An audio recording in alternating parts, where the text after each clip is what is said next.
Greetings, this is Willie Muhammad with NNV News. Today we will have Eric Muhammad and Doshon Farad to discuss Samaria Rice, the mother of Tamir Rice, recent comments seemingly aimed at notable activist Tamika Mallory, the recent rise in Asian hate crimes, as well as the Republican Senator Ron Johnson's comments on the insurrection at the Capitol. Yesterday on I Have a Testimony, we spoke with the hip-hop great Fat Joe. The show weekly testimony features barriers of witness to love, peace, and truth, and freedom and justice to the Honorable Minister Louis Farrakhan. Let's take a look at this clip. So, Joe, one of the reasons we do this show is to give people an opportunity to really learn about the Honorable Minister Louis Farrakhan, who he is, because this media has really falsely portrayed him as a human being. And my question I want to ask you: when did you, or how did you first come to learn about Minister Louis Farrakhan, or even first hear him before meeting him? Oh man, like I said, the first brother to bring me around the Nation of Islam was Brother Arthur 4X, and he was trying to bridge the youth. At the time, I was the youth. You know, I was 19, 20, and bridge the youth with the Nation of Islam and just get the message out. And so I had always heard of Minister Farrakhan. I met Minister Farrakhan for the first time, I believe, when the East Coast and the West Coast was going through a big, we lost Biggie, we lost Tupac. It was a real thing going on out there. I had got into it with some West Coast brothers, and so Farrakhan heard about it, and he set up a dinner in his house in Chicago. And so he invited the East Coast rappers, meaning New York, and the West Coast rappers. And I came out there. At the time, I was afraid to fly. So I remember driving all the way over there to Chicago. And it was the first time I had to take my shoes off in anybody's house. And so you had a bunch of gangster rappers with their shoes off in the house. And from New York, to me, to be honest with you, unfortunately, the only New York rappers that really showed up was me and Dougie Fresh. Wow. And the whole West Coast came. So it was Q-Tip. I mean, it was Ice Cube. It was Mac 10. It was Snoop Dogg. The whole West Coast was there. And it was me standing up for the whole New York City and the whole East Coast. And we got heated. We got into some real serious words, and then Farrakhan calmed it down, and he was just telling us all we brothers, and we learned, if we learn to love each other and be positive, and we'll make it, and telling us how exceptional we was from just making it from where we came from and to where we at now, where we could be. And of course he was like probably my age I am now. So he had way more wisdom than us. And so like now, when you see me, you say, yo, I watch you on your show. You say, Joe, we see you change. We see you more love, brotherly. At that time, it was hot-tempered Fat Joe. And so he let us see the future, let us know that we brothers. And since that day, there was never an incident between the East Coast and the West Coast ever again. So everybody vowed to stay together. Everybody vowed to love each other. I went to the West Coast. I shot a movie with Mac 10. To this day, he's still my brother. To this day, there's no issues. Everybody loves each other. And that happened right there in Farrakhan's house. You talk more about the importance of us not getting caught up in these what I would say manufactured differences between the Black and the brown communities, because we're all one people. Well, we're really one people. And I understood that at an early age, growing up in the all Black community. My projects was maybe 90% Black, and it's weird for me because I was the blonde haired, green eyed kid growing up in the projects looking like the Beatles, but I've always been embraced since day one. So I never knew the animosity between that. I know our brothers in the West Coast, they think a little bit different. You know what I mean? So all I've been able to do is throughout my whole life express unity, love, people coming together, because the strength's in numbers. That, you know, power of the people is more important than any ideology. You know what I'm saying? So as long as you got the numbers and the people, and realize that when you go to any community that's oppressed or impoverished, with bad hospitals and bad schools, there's always the Black and brown people in there. So if they found a way to come together and think alike, you know, it would be definitely more powerful and more beneficial to both. I had a chance to speak with Fat Joe about the fun side of the minister and our brother Mustafa Farrakhan, the Supreme Captain. Take a look at the clip. Now, you talked about this, you mentioned it just now. You know, people see the minister, he's on the stage, he's speaking the truth, but he also has a side where, like you said, you've been around him where you all talked about boxing, right? Can you talk about some of the conversations? Oh, he's a big boxing. He's a big boxing. And I'm gonna tell you a secret that I might get banned from this interview. Brother Mustafa actually smiles.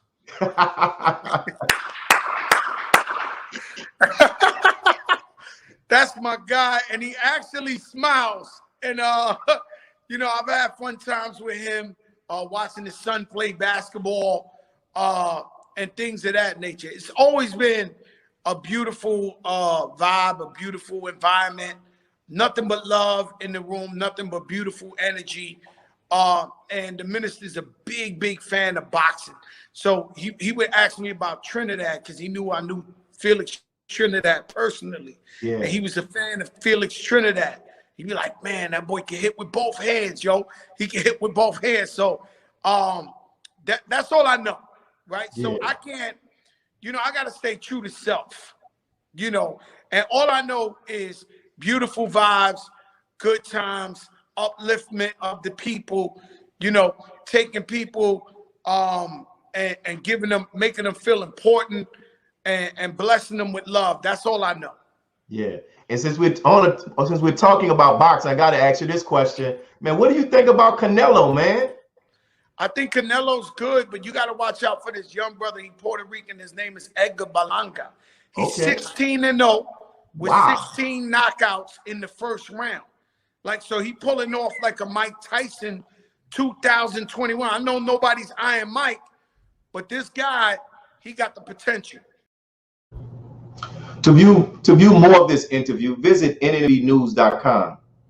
A member of our network, Robert Muhammad, spoke with medical doctor Akili Muhammad about the effects concerning what postures we should take concerning the vaccines.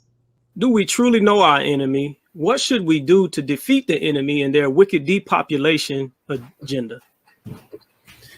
Yes, well, I believe that the fact that the minister asked that question, and of course, the reason why Minister Ishmael repeated it is because in general, Black people do not know our enemy.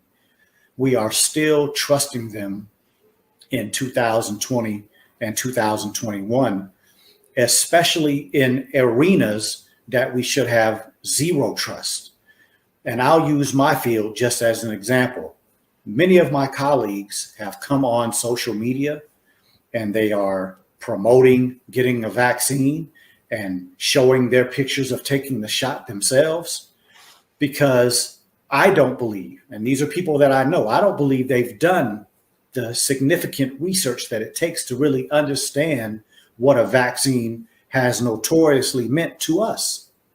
And so they are coming and presenting as if this vaccine is safe, but they didn't do their proper research. Because if they had done their proper research and even gone onto the FDA website and watched doctors and so-called experts from around the world, not one of them that were on the FDA programs that were giving these emergency use authorizations for these vaccines, I did not hear one expert say that they were satisfied with the safety. Mm-hmm. Every single person that I listened to, and we're talking about hours that you have to listen and do your research on these programs that they have. But every expert from around the country stated that they wanted ongoing information because they weren't satisfied with the safety of this vaccine. But at the same time, all of them were speaking from a perspective of fear that we need to do something to try to curtail this pandemic. And so all of these doctors that I know that have come on social media are promoting this without having done their research. And I believe that most of them, when I check with them personally, they're acting out of fear. But at the end of this entire process, my question is, will you come back and let people know if you start to develop medical problems? Will you come back and do the same type of fervor on your social media that you did to promote the vaccine? Will you do that if you start to get sick? Will you do that if you start to see your other colleagues that have taken the vaccine start developing similar medical problems and you know that it can be traced back to that vaccine? And similarly, the Honorable Elijah Muhammad and How to Eat to Live talks about the fact that doctors live as long as their patients. That is a pretty interesting thought that we should really contemplate, because if your physician, if the person that you go to, and that person is supposed to help you with your health, if that person is not an example of that, how can they help you? If that person is fat, they smoke, they have medications that they take for their medical problems, they don't know how to handle their mental health, because behind the scenes, they're drinking and smoking and doing all kinds of things, using drugs that you don't know anything about. The question is, how can a person that doesn't have their own activity into a healthy manner, how can they help you? So that doesn't go all the way into the depopulation reality, because foods have a lot of things in them. The air has a lot of things, water. A lot of these things we have to do some research on our own to find. But if you just start asking yourself some of these limited questions that I'm posing, then you will probably have to start doing some research to find those answers. Dr. Keeley also spoke about a recent memorandum that was released on the reality of the vaccines and their effects on the masses. Take a look. Do we truly know our enemy? What should we do to defeat the enemy and their wicked depopulation agenda? Yes, well, I believe that the fact that the minister asked that question, and of course, the reason why Minister Ishmael repeated it is because in general, Black people do not know our enemy. We are still trusting them in 2020 and 2021, especially in arenas that we should have zero trust. And I'll use my field just as an example. Many of my colleagues have come on social media and they are promoting getting a vaccine and showing their pictures of taking the shot themselves, because I don't believe, and these are people that I know, I don't believe they've done the significant research that it takes to really understand what a vaccine has notoriously meant to us. And so they are coming and presenting as if this vaccine is safe, but they didn't do their proper research. Because if they had done the proper research and even gone onto the FDA website and watched doctors and so-called experts from around the world, not one of them that were on the FDA programs that were giving these emergency use authorizations for these vaccines, I did not hear one expert say that they were satisfied with the safety. Mm-hmm. Every single person that I listened to, and we're talking about hours that you have to listen and do your research on these programs that they have. But every expert from around the country stated that they wanted ongoing information because they weren't satisfied with the safety of this vaccine. But at the same time, all of them were speaking from a perspective of fear that we need to do something to try to curtail this pandemic. And so all of these doctors that I know that have come on social media are promoting this without having done their research. And I believe that most of them, when I check with them personally, they're acting out of fear. But at the end of this entire process, my question is, will you come back and let people know if you start to develop medical problems? Will you come back and do the same type of fervor on your social media that you did to promote the vaccine? Will you do that if you start to get sick? Will you do that if you start to see your other colleagues that have taken the vaccine start developing similar medical problems and you know that it can be traced back to that vaccine? And similarly, the Honorable Elijah Muhammad and How to Eat to Live talks about the fact that doctors live as long as their patients. That is a pretty interesting thought that we should really contemplate. Because if your physician, if the person that you go to, and that person is supposed to help you with your health, if that person is not an example of that, how can they help you? If that person is fat, they smoke, they have medications that they take for their medical problems, they don't know how to handle their mental health because behind the scenes, they're drinking and smoking and doing all kinds of things, using drugs that you don't know anything about. The question is, how can a person that doesn't have their own activity into a healthy manner, how can they help you? So that doesn't go all the way into the depopulation reality because foods have a lot of things in them. The air has a lot of things, the water. A lot of these things we have to do some research on our own to find. But let's pause for some brief announcements from our sponsors, and then we'll bring our contributors, Brother Eric Muhammad, Doshon Farad, to discuss are some Black activists clout chasers. Be a part of the force that powers truth in journalism. Your support helps us to highlight solutions for a brighter tomorrow. Go to nnvnews.com/donate. This is Sister Sajda Muhammad. We are proud to announce that the Sajda House commemorative Elijah coins are finally here. This priceless heirloom, made from recycled copper from the messenger's home, is now available at sajdahouse.com. The hashtag Bank Black social media campaign made strides not only in revolutionizing how we bank, but also how we think. The movement inspired thousands of African Americans across the country to transfer or deposit millions of dollars into Black-owned banks. These are banks that will invest in urban communities, employ African Americans, support Black businesses, and inspire Black home ownership. This is a very proud moment for our culture as we are taking small, but significant, steps towards building Black power through Black wealth. Please share your thoughts with us in the comment section below. Follow us on social media at NNV News, and please subscribe to our YouTube channel at National Network View. I am Anissa Muhammad with nnvnews.com.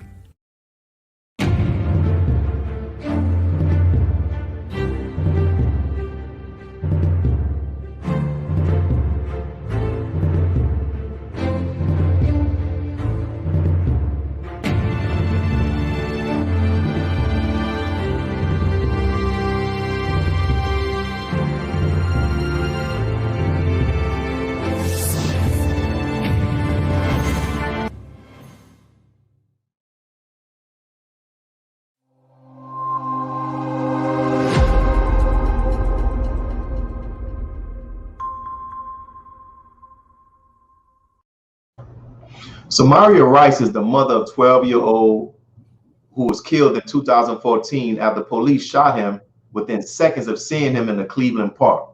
Is this a bored child or a threat to public safety? Someone who saw him pacing around a Cleveland park was worried enough to call the police. The guy keeps pulling it in ours. It's probably fake, but you know what? He's scaring the nuts. A patrol car arrives at the scene, and seconds later... Shots fired, male down, black male, maybe 20, black revolver, black handgun. Tamir Rice, who was 12 years old, died later in hospital. His family wanted these recordings released, and the police obliged. This is not an effort to exonerate. It's not an effort to show the public that anybody did anything wrong. Police say Tamir was told 3 times to raise his hands, but his family questions the speed of the incident. She sounded off on social media Sunday night during the Grammys and Monday with a variety of posts that seemed to be primarily aimed at Tamika Mallory, but also included prominent civil rights attorney Ben Crump and others. The mother of Tamir Rice publicly accused several high-profile social justice activists of exploiting controversial killings of Black people for financial gain. Samaria Rice sounded off on social media Sunday night into Monday with a variety of posts that seemed to be primarily aimed at Tamika Mallory, but also included prominent civil rights attorney Ben Crump and others. Her outburst on Facebook seemed to be prompted by Mallory's appearance at the Grammy Awards. Part of her post read, "Y'all have literally effed our fight up. I hope not another family soul used y'all to represent them," Rice added. "Y'all might as well be junior pigs cops." In subsequent Facebook posts, Rice wrote that she was tired of you Black Lives Matter and named Mallory and crew while directing expletives at her at the aforementioned lawyers. She went on to say in her elaborate social media posts that she feels the activists like Mallory, who says she's never met her, are benefiting off the blood of families who have lost loved ones, gaining fame in the process. And she said, "Who hired them to represent these families? She doesn't speak for us. If you were going to do anything, you should have had the mothers on stage so they could speak for themselves." Joining us today to talk about this topic, as well as a few others, is Eric Muhammad and Doshon Farad. So let's get right to the discussions. I'll start with Brother Eric, and then Brother Doshon, you can also respond to this question as well. In this age of social media and celebrity cosigns, are some of the members of this new class of Black leadership activists, are they clout chasers? Are they activists as alleged by Tamir's mother? Well, you know, brother, thank you all for having me on to NNB News. You know, I can't speak in generalities with regards to that. However, I would say clout chasing, clout in itself just simply means influence or power. However, when you are chasing that in this social media age to build up your followers, then absolutely that is clout chasing. So whenever we are out among our people who are truly suffering from trauma, as you heard our beloved mother, Samaria Rice, as you heard her. So in our work among our people, in our activism, as the Honorable Minister Farrakhan said, that Allah must be the true center of everything, not our personalities, our egos, because our ego's tendency to have things or events to center itself around itself. And we want people to notice us. We want people to see us. And so you do find individuals out there doing that. But however, I can't say that what she said was true of our sister Tamika Mallory, because when you look at it, when she was being defamed because of her work with the Honorable Minister Louis Farrakhan, she stood strong and she did not denounce the Honorable Minister Louis Farrakhan. So, but however, in that, as the Honorable Minister Farrakhan said, that we must rise above emotions into the thinking of God. And nobody knows the pain of a mother who lost their children. Yes, sir. And sometimes ego can get in the way of that. Sometimes pain can get in the way of that. And we speak out because of the injustices that are there. Yes, sir. And Brother Doshon, what's your take on that same question? Is she clout chasing or is she an activist? Last week, she wrote a post defending Sister Tamika. I've worked with Tamika Mallory closely in the past. We're both members of the Justice League, which is an organization that is under the Gathering for Justice, which was founded by Brother Harry Belafonte. And I stated in my Facebook post that I don't know about the sincerity of Sean King and Ben Crump or Lee Merritt, but I definitely do know Tamika's sincerity. But first, let me just address Sister Samaria Rice. This is a sister who is grieving over the loss of her child. So she has every right to speak her pain and to even speak, as they say, speak her truth. So I would never at all say anything negative concerning Samaria Rice. I will respectfully disagree with her regarding Sister Tamika Mallory. To answer the other question, do I believe that some of these individuals, these what I call these new age activists, are clout chasing? Absolutely. And I'm very tempted to actually call many of them by name. As a journalist and as an activist, I'm in these circles and I see what some of these clowns do. And in my judgment, and I'll say this about the founders of Black Lives Matter, Alicia Garza, Opal Tometi, Patrice Cullors, with all due respect to our sisters, I see them and others as doing nothing but pimping the Black liberation struggle, benefiting heavily off of the, financially off of the suffering of Black people. And I say this out of love to these sisters, and I've actually reached out to some of these individuals who were considered to be the leaders of the Black Lives Matter movement. Let's be very clear. There was a difference between the Black Lives Matter chapters and Black Lives Matter as an organization. Let's be very clear. Tamika Mallory is not a part of Black Lives Matter. Tamika Mallory and Erica Ford and Carmen Carmen Perez Jordan and Linda Saussure, they have been doing this for years and even decades, since we were teenagers. Okay, so Black Lives Matter, in my judgment, the Black Lives Matter movement, the national organization, they have usurped the Black liberation movement. To me, these are nothing more than individuals who claim to be revolutionary, but they are nothing more than assimilationists, leading Black people to the Democratic Party. Now, be clear, I'm not endorsing the Democratic or the Republican Party, but what I'm getting over is that along with pimping Black people, along with getting rich in the name of Black suffering, you have these overnight activists who are actually social media activists, hashtag activists, who came and usurped the movement. And I have serious problems with the Black Lives Matter movement, not with Black liberation. I have serious problems with the national organization referred to as Black Lives Matter. I'm in these circles, and I've seen many of the tricks, some of the tricks they play. And I'll end with this. Some of these sisters are getting $1 million book deals, okay? Remember, 2 weeks ago, Black Lives Matter raised, the Black Lives Matter national organization raised $90 million. And so Brother Mike Brown out of Ferguson, Missouri, his father said, look, we need some of that money. Correct. And what most people don't know is that Black Lives Matter was actually started. It is morphed into something else. So yes, I believe that many of them are clout chasing. I'm not going to say Sean King and Ben Crump right away. Right now, the jury is still out on them. You know, Brother Willie, I want to add to the solution to this. Brother Eric, if you can do it quickly, because we're about to go on break this last minute. Go ahead. Yes, you know, I think the solution to all of this is, as the Honorable Minister Farrakhan tweeted, the enemy has come among us and exploited our division.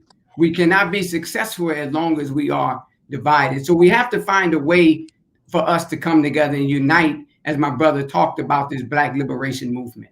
Yes, sir. So let us pause for the announcements from our sponsors, and after that, we will continue with our contributors and switch gears to speak about the uptick in the rise of Asian hate crimes. Thank you. Be a part of the force that powers truth in journalism. Your support helps to combat false media. Cash App NNV News. This is Sister Sajda Muhammad. We are proud to announce that the Sajda House commemorative Elijah coins are finally here. As we renovate and restore the former home of the Most Honorable Elijah Muhammad, we have recycled the old copper gutters and downspouts and created a 1-ounce 39mm coin made of 100% pure copper. Each coin is professionally graded and has its own barcode and registration number.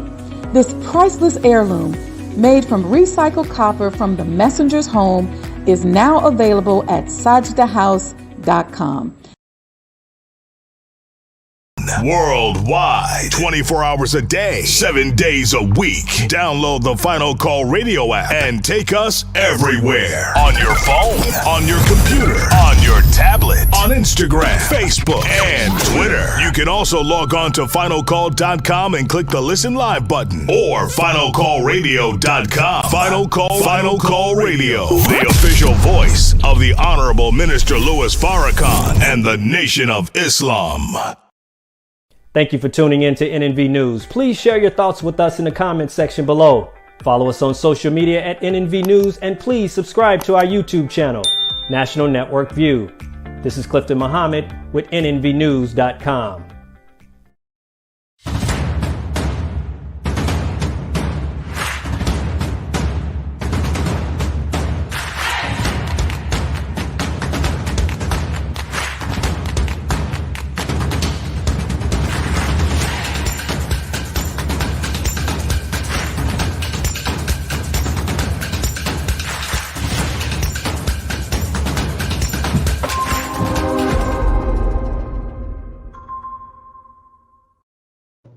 coalition tracking reports of racism and discrimination against Asian Americans says it has received at least 3,795 first-hand complaints since last year.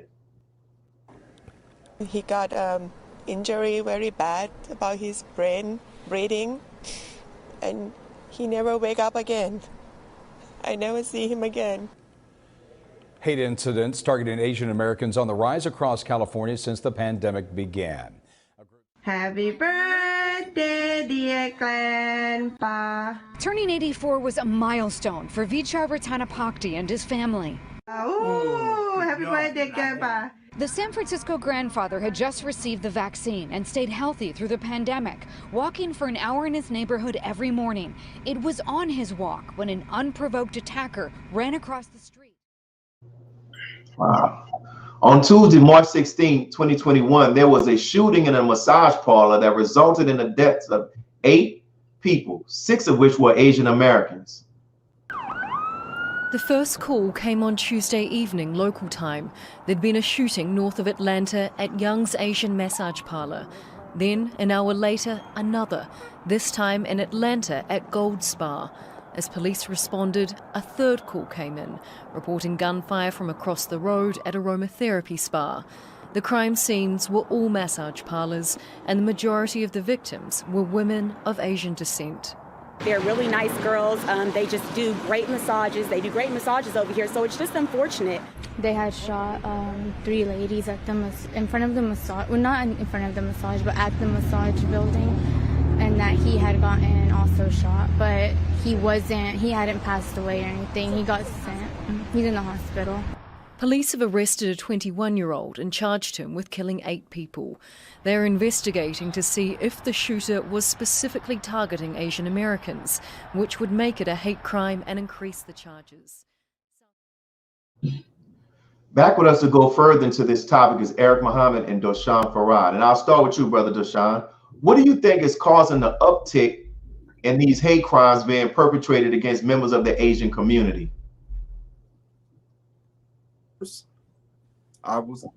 Okay, yes. Well, keep in mind, listen, as I stated earlier, I'm not endorsing the Democratic or the Republican Party, but I believe that President Trump's rhetoric last year is actually what increased this.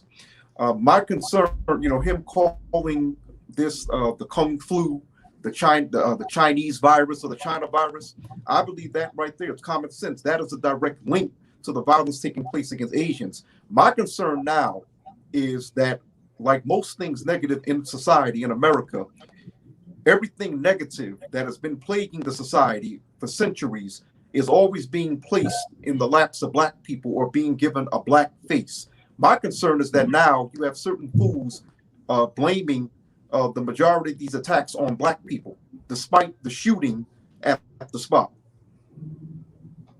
If you want to blame someone, don't blame so-called African Americans. You blame the previous president. And who are actually here doing this are Black or conservatives, but a lot of Black conservatives who support President Trump who are saying this. One in particular came on my page the other day. He put something on his Instagram showing a brother attacking an Asian woman or Asian people, which was incorrect. But at the same time, he was putting up stuff on the internet implying that the majority of these attacks are being done by us. Yes, sir. We didn't pass it wasn't, we didn't do any, we didn't pass laws to prevent or hinder Asians from success. Yes, sir. And thank you. And Brother Eric, what's your thoughts on that same question? Yes, brother, I concur with my brother Farad, because when you look at what Mr. Trump, his language, Chinese virus, Kung Flu, Alderman Farrakhan said, when attitude, when hardened, becomes beliefs, from beliefs, we get laws. So we see that this is rooted in white supremacy. This is the way they think. This is their attitude. This is their belief system. And even though Chinese have their own areas, Chinatown, and they're separated, but they're still a part and being affected by this open enemy, right? So when you look at it, The Honorable Minister Farrakhan said that American foreign policy comes out of its domestic policies. So we see the issue that they have with China, the beef that's going on with China, and then now we see that they are affecting and have an effect on the Asians that are in this country. However, this has been going on. AAPI, which is the Asian American and Pacific Islanders community, said this has been going on since March of 2020. So why are we just now hearing about this? So the media also, beloved, put stuff in a cycle and spin it to create this news cycle. And then when somebody is black is murdered, then they're going to come spin it and show that. And then we move away from this Asian situation that we're dealing with. Again, we just have to unite as good moral people.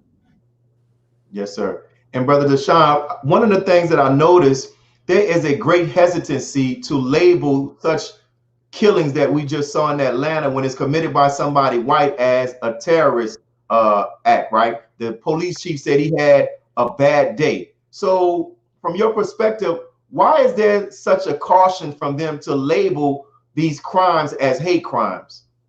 Because remember, when you're in, first of all, we're in a white supremacist, I should say, society that is based on the mythology of white supremacy. We don't want to say white supremacy. We want to say the mythology of white supremacy or white supremacist mythology. According to white supremacist mythology, white folks are right even when they're wrong. Mm-hmm. Always remember that.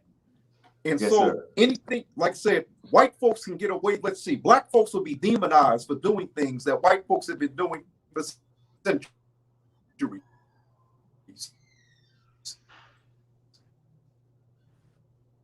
Looks like our brother had a.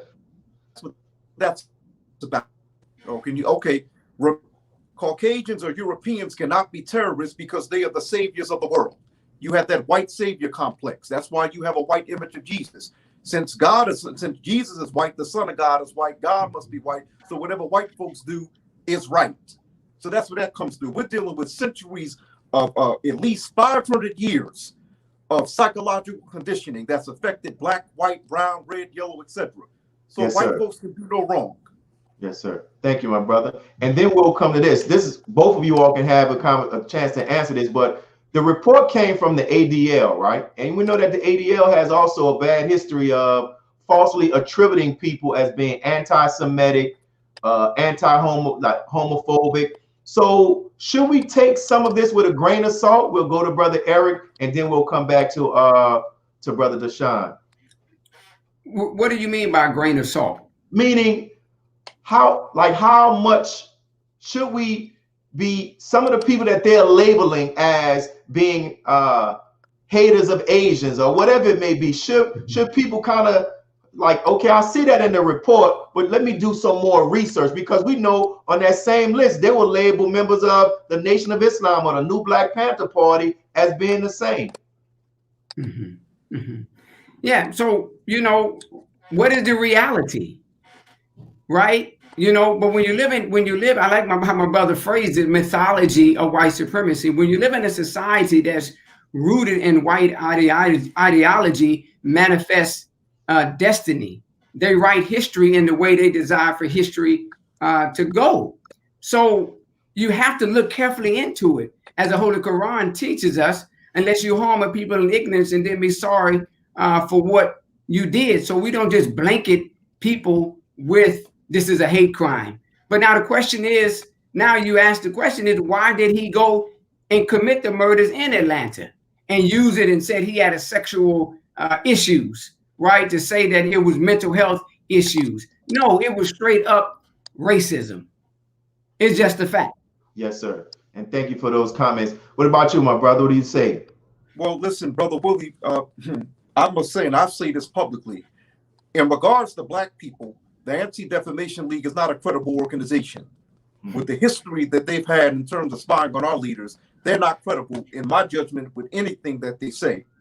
But I must say that, once again, it is amazing, as I said earlier, that anything that is regarded negative is always dropped in the laps of black people or given a black face.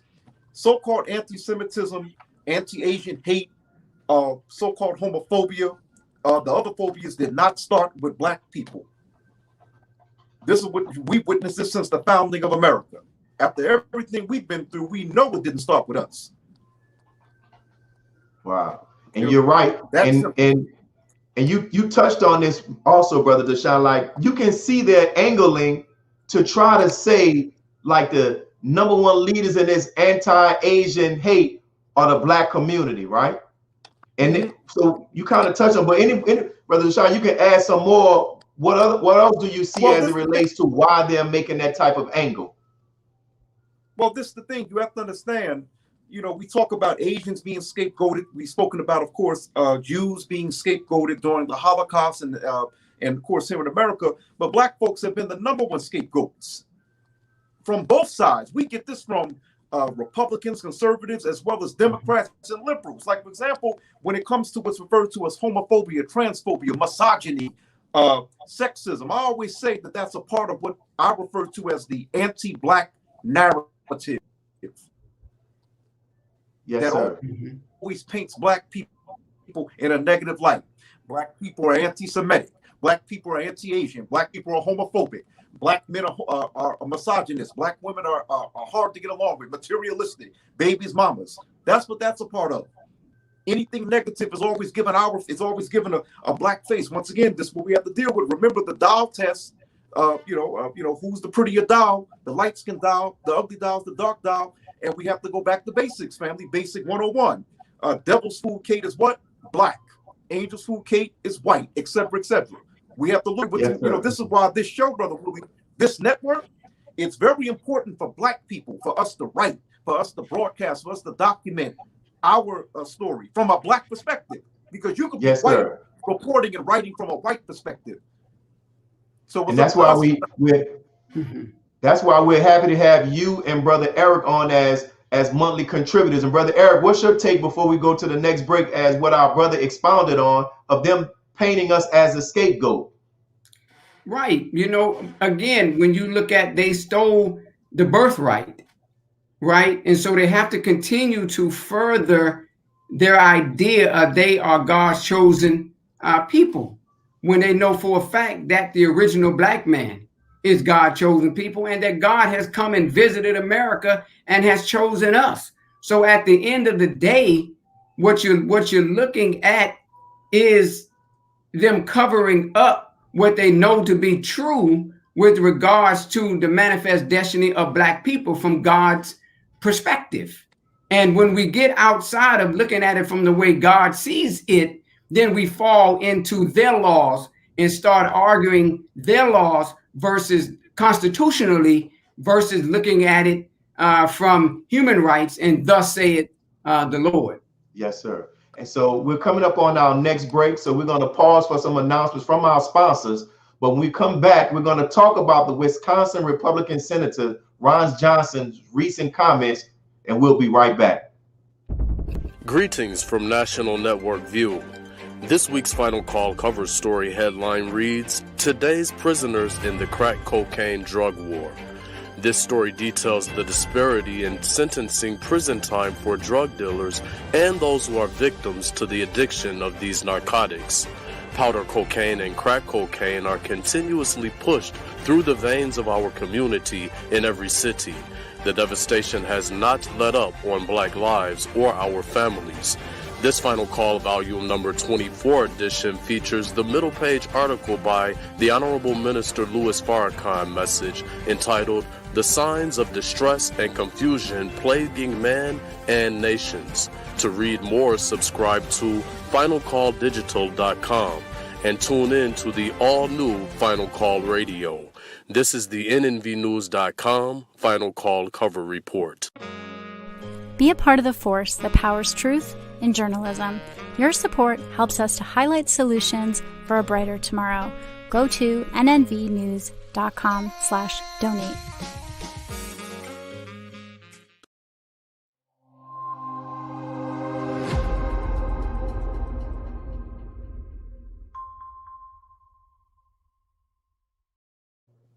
On January 6th, the world watched images of supporters of the former United States President Donald Trump attack official government buildings.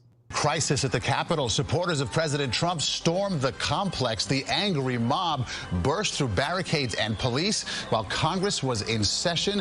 One person has died and multiple injuries have been reported. Rioters scaling walls, breaking and climbing through windows to get inside the Capitol. Lawmakers in lockdown for hours, some seen wearing gas masks inside the chambers and hiding under seats. Republican Senator Ron Johnson said that what he witnessed in the assault on the national Capitol did not worry him. However, he said that he would have felt threatened if it would have been members of the Black Lives Matter movement. Of the firestorm over GOP Senator Ron Johnson in Wisconsin, stirring up controversy with this claim about the Capitol rioters on January 6th. I knew those are people that love this country, that truly respect law enforcement, would never do anything to break a law. And so I wasn't concerned. Had the tables been turned and President Trump won the election, and those were tens of thousands of Black Lives Matter and Antifa protesters, I might have been a little concerned. He's being called out for racism. Some Democrats say he must resign. So let's get straight to it. I'll ask this question. Brother Eric, we'll start with you. Were his comments racist? And if so, why? And if not, why? Absolutely. It was his nature. You know, as the Honorable Minister Louis Farrakhan teaches us from the teachings of the Honorable Elijah Muhammad, that it's the nature of the Caucasian, which is our open enemy. So as Public Enemy said in his album, Fear of a Black Planet, they truly fear the rise of Black people. And again, I lift the quote of the Honorable Minister Louis Farrakhan when he said, attitude when hardened becomes beliefs. And from beliefs, we get laws. So this is why he can stand up and tell lies all the way through his statement, because according to the American to the Post, Washington Post, 140 police officers were injured, and we know that in the same place where he works, they had a lie in stay of the individual officer who was murdered. Right. So again, as a politician, being a politician, he's leaning towards his base. And as we said in the last segment, is that Trump, who words excited this insurrection and this riot, right? They went over following the commands of their commander-in-chief. And now they're still using the same excuse to say, well, Trump made me do it. Well, regardless, you still did it. So absolutely, it is absolutely in the play card of white supremacy, or the idea of white supremacy. Yes, sir. And Brother Doshon, what do you say? Brother Willie, listen, okay, and I say this to Black people. Whenever you hear a white person speak like that, don't get outraged. Don't demand that he or she be fired. Believe them. You know, we've gotten very comfortable. We as Black people, integration, President Barack Obama, some of us have white girlfriends, white husbands, et cetera, et cetera. We think everything is fine. And I heard Minister Farrakhan say before, you don't know racism the way your grandfathers did, okay? What President Trump did, I always say that President Obama had caused the racists to resurface, but President Trump emboldened the white racists and the white supremacists, okay? He's actually responding to how many white people in power respond to anything that is non-white, Black in particular, even though at the surface, Black Lives Matter, I would say, whenever I've covered these Black Lives Matter protests, I would say nearly half of the participants have been white.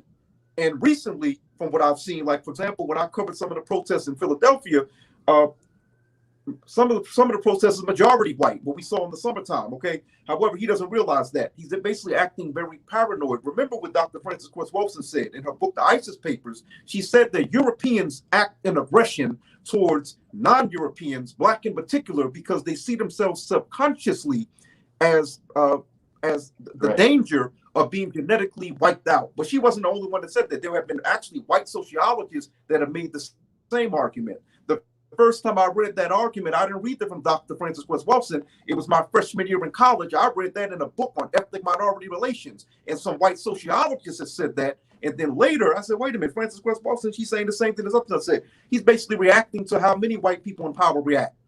Wow. And so we'll do, in regards to this, so Brother Doshon kind of touched on it. What should be our response? I want to go dig deep into that some more. So what should be our response to comments like this, Brother Eric? And then we'll come back to our brother as well.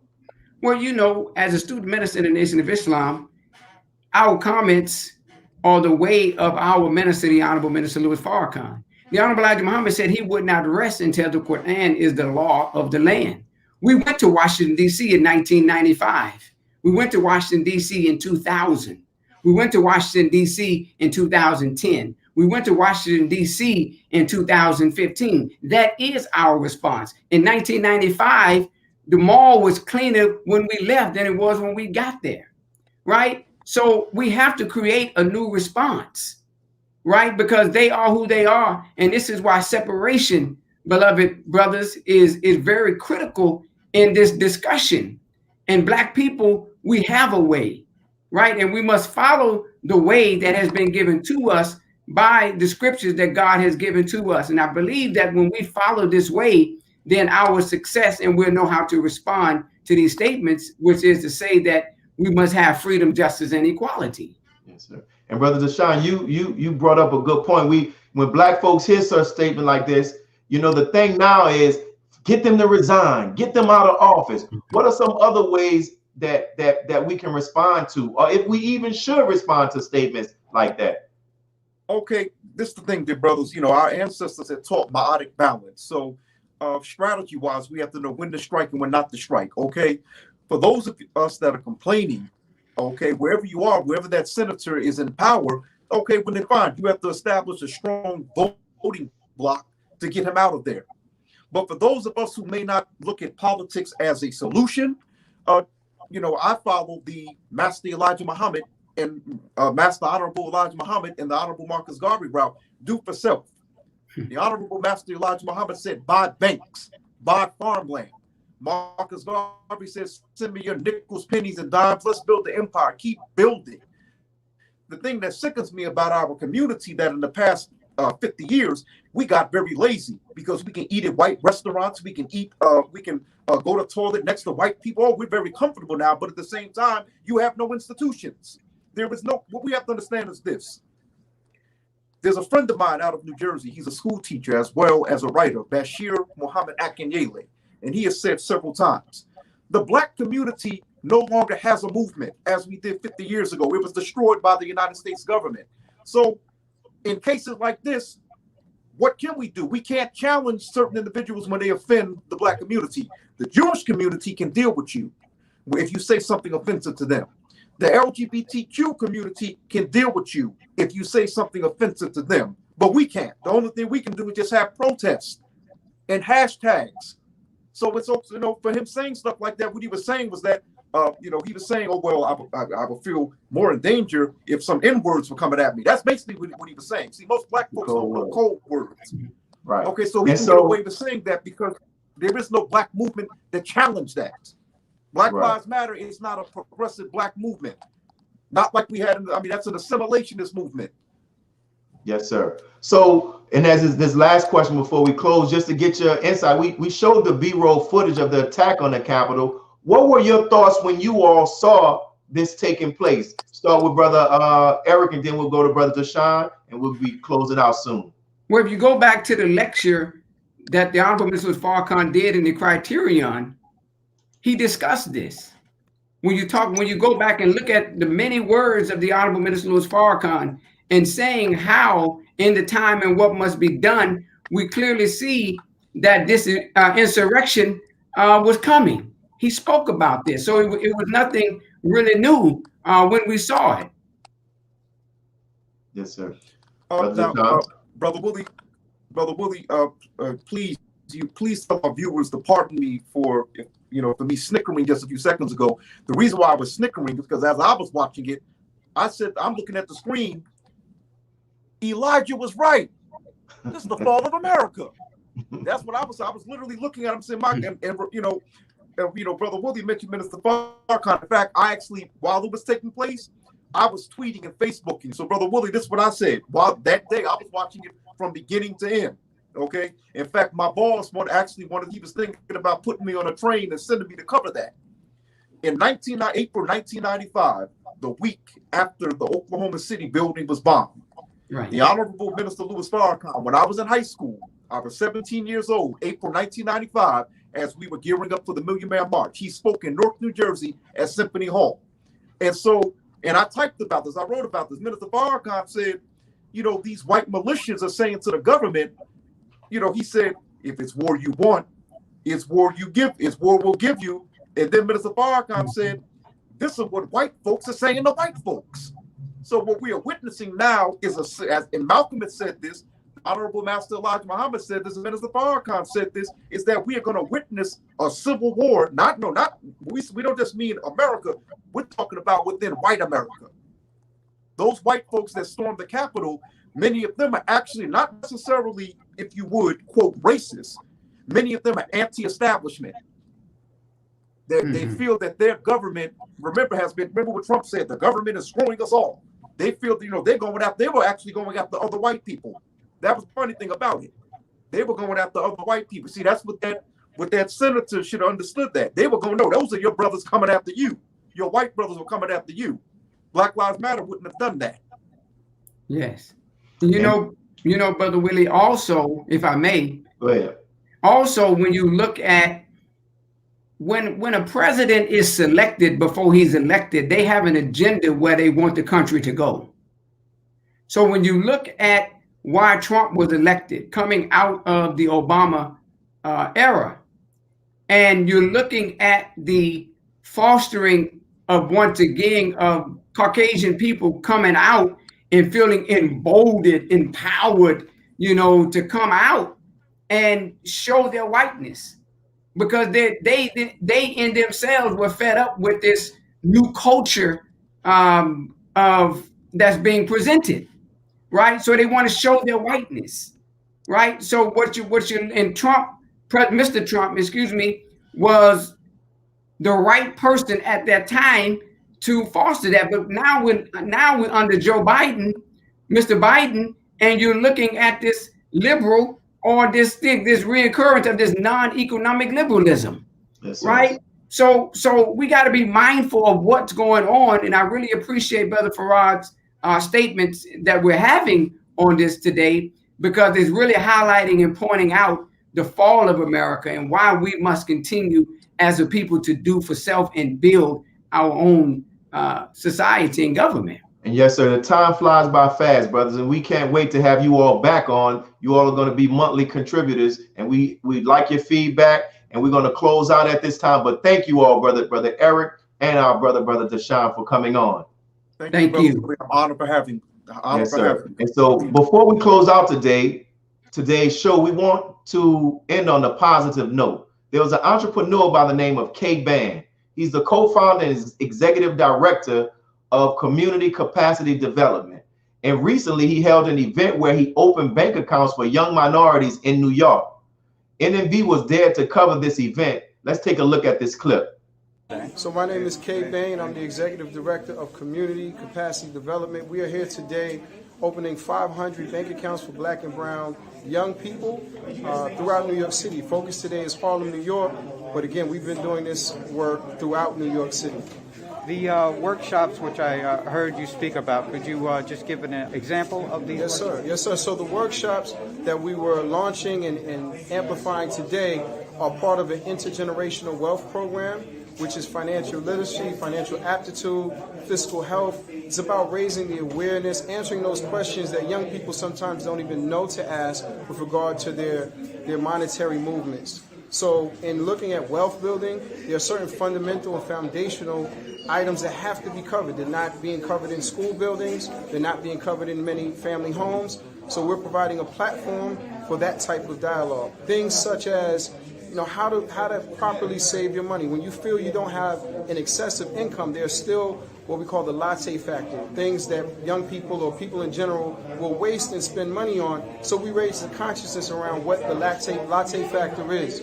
How do you go about searching for a home and purchasing that first home? What does credit mean? If you have money in a bank account, does that necessarily mean that you are building your credit? It does not. What are some of the consequences that go into, there's a culture of swiping. There's a lot going on with credit cards, and young people may not understand the ramifications of being associated or involved in those type of activities. We want them to be aware of how to better invest, save as producers in today's economy. As far as contact information, if anyone wants to get in contact and just to get involved. Yeah, in terms of contact information, please stop by aboutccd.org, which is our website. You can also email us at info@aboutccd.org, and we're happy to answer questions, to get you involved. And we're always looking to add on. We work well in the community. We're really a community engagement organization. So we welcome, the positive energy and the support for our Black and brown children. So thank you all for joining us today and tuning into NNV. Please share your thoughts with us in the comment section below. Follow us on social media at NNV News, and please subscribe to us on YouTube, on our YouTube channel, NNV National Network View. This is Willie Muhammad with NNV News. Be a part of the force that powers truth in journalism. Go to nnvnews.com/donate.